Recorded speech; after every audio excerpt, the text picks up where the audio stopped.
What is up, my veggies? My name is VTR, and welcome back to another movie review. And today we're going to be reviewing another 2020 movie. Finally getting back to one of these that I need to watch before we do my top 12 of last year. And it is a movie called Freaky. Just got done watching it, and I just saw it and everything. So it was really, I really have a good bit of things to say about this movie. First things first is, one, it was something when I first saw the trailers back when I was still able to go to theaters and everything. Well, no, did I see the trailer? No, wait, the trailers were... Did I ever get to see a trailer for this in theaters? I don't even know. I enjoyed bits of this, and I had... Let's start with the bad. I usually go with the good, but the bad is what we're going to start with. Some of the acting can be pretty bad, especially in the opening. These are like throwaway characters at the opening, but like the acting with them is pretty bad. And sometimes later it's some pretty shoddy stuff, which I feel like that could have been done better, because these actors do things better later in the movie. And the fact that this is a horror comedy, there are times where the comedy is pretty funny. But there are times where jokes just freaking straight up just... Now there are some jokes that like I expected them to make that they didn't, and there were jokes I expected to be made that were made, and some of them hit, some very much didn't, because you think like, oh yeah, so this teenage girl switches his body with an adult murderer, a grown man murderer, they switch bodies, hijinks and everything is gonna be like, oh, I'm bigger, I'm stronger, I have things that I didn't have before. And the thing is, the movie does things in a way that doesn't make it seem too weird, but at some points I'm like, some jokes really do make me laugh. Like there was one scene, go way through the movie, with the character Josh, I think was his name, and the killer when he's in Millie's body, which is a very funny scene. If you guys seen the movie, I really enjoyed that. But the thing that really I thought was going to be bad going into this movie was the fact that seeing them have to betray the other characters is interesting. How it's done, because I think one of the only other horror movies I saw this year, I saw something else this year that came out this year. The only horror movie I think off the top of my head that I saw this year was The Invisible Man, and I enjoyed this more than that. Back to what I was saying about the movie in general. You would think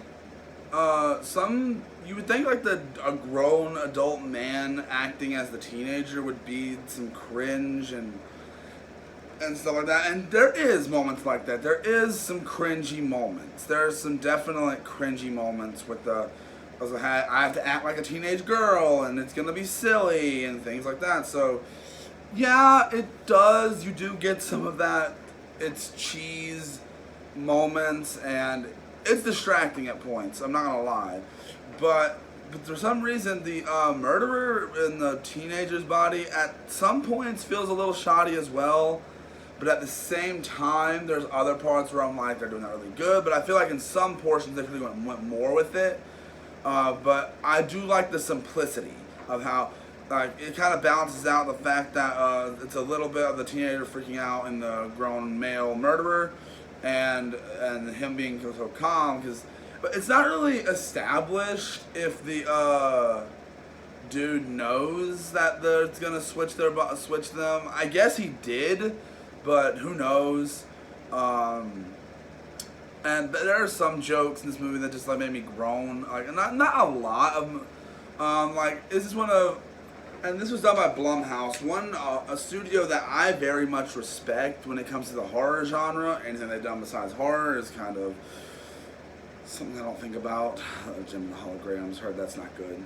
Now that I've mentioned it, I'm gonna have to review it, aren't I? But this movie does things that I wouldn't expect to work, because this concept, it's Freaky Friday the horror movie. That's what this is. Freaky Friday the horror movie. That's exactly what this movie is. It's nothing less, it's nothing more. I was expecting a big twist at the end that didn't happen. Now I'm guessing when this eventually gets a Blu-ray release, if it already hasn't, there'll probably be like an alternate ending. A lot of these Blumhouse movies have alternate endings nowadays. I know Ma had one. I think Us has one. I know Get Out has one. A lot of these horror movies are starting to get alternate endings now, which is really weird to me. But anyway,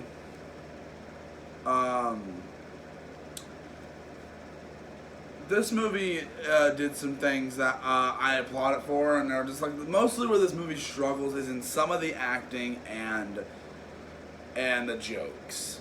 Does the movie lack in the horror department and kills? So it doesn't go full on Happy Death Day like I was fearing. Like I fear like it was gonna go full on Happy Death Day where like comedy takes a forefront and horror is kind of much more in the back.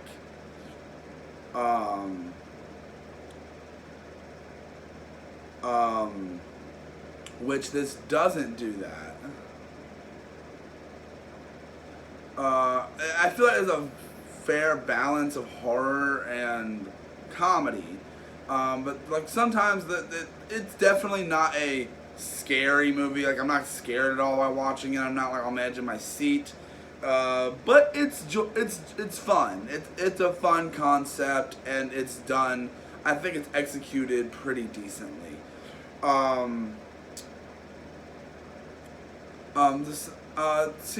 The high school setting for horror movies, I have no problem with the teenagers aspect, but something about the high school setting, I don't think we see it super often, but when we do, and I get not all this movies take place in high school, but there's a good bit in the high school itself, which is a little annoying, but, this movie does do things differently, and I would say for the most part that's a good thing. This Switch and Bodies has been done before, and I like this spin on it. It's just the fact that some scenes really, the thing is, you're not really feeling as intimidating when there's like this girl that you saw was like getting bullied and stuff like that, and then all of a sudden you see her murdering people and everything. But I guess I feel like that's the point of the movie. Like you're not expecting to see this, like someone's been murdered by this freaking teenage girl, and it's that's executed well in my opinion. But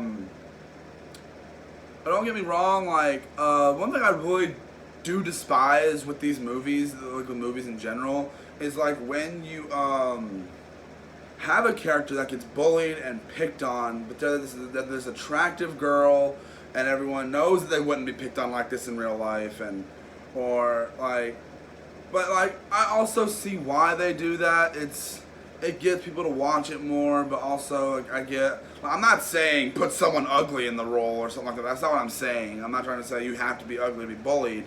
Gosh, I'm making myself seem like a horrible person, but that's not the point of what I'm trying to address. It's just like, it's a little thing where you're like, and then the fact that people would, as soon as she starts acting cool and everything, and she's gonna freaking get accepted and all that, that's not how, but it's movies, and it's just, I've learned to accept that's how movies work. Those are nitpicks, even though there is something that's bothered me a little bit, and there's a thought that went through my mind while watching the movie, like, going into this movie, I wasn't expecting anything fantastic. I wasn't expecting a jaw-dropping, show-stopping film. I was expecting a simple little horror comedy that was going to be pretty darn decent, which a lot of people aren't a fan of modern horror movies, especially with something like this, where there is a supernatural element to it, but it still kind of falls into slasher, but I don't know if you'd consider it a slasher or not. But it's cool to see these concepts worked on and changed. which is really nice, and I like the way it's executed for the most part.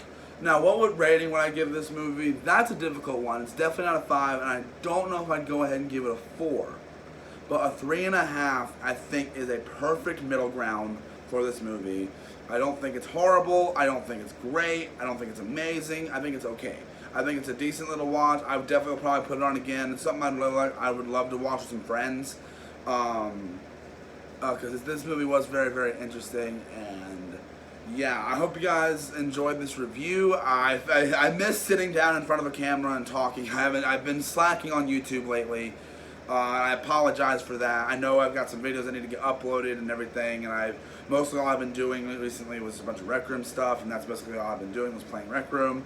And I've been trying to put Rec Room off to the side a little bit more, but I apologize for lacking and everything. So, but I'm gonna be trying to upload more. Because I have been slacking way too much in the YouTube department, and I have videos on my phone and on my computer that had been recorded weeks ago, and there were some that were from months ago. There are still VR videos of Job Simulator on my computer that need to go up that I still haven't uploaded, and it annoys me to the fact that I haven't uploaded them and whatever. But I also have an announcement for you guys real quick. If you guys, I mentioned Rec Room before. It's a game I've been playing. This video is not sponsored, but I do want to mention it real quick because we have been putting on shows in Rec Room, and if you guys want to check them out, there are 2 of them on YouTube right now. There is a Beetlejuice production and there's a Shrek production, which you guys can go check. Is in this video, not in this video. They're on the channel. Go check them out. And I hope you guys enjoy this video, and hopefully I'll get around to reviewing Mulan soon. Oh, not looking forward to that one. Bye!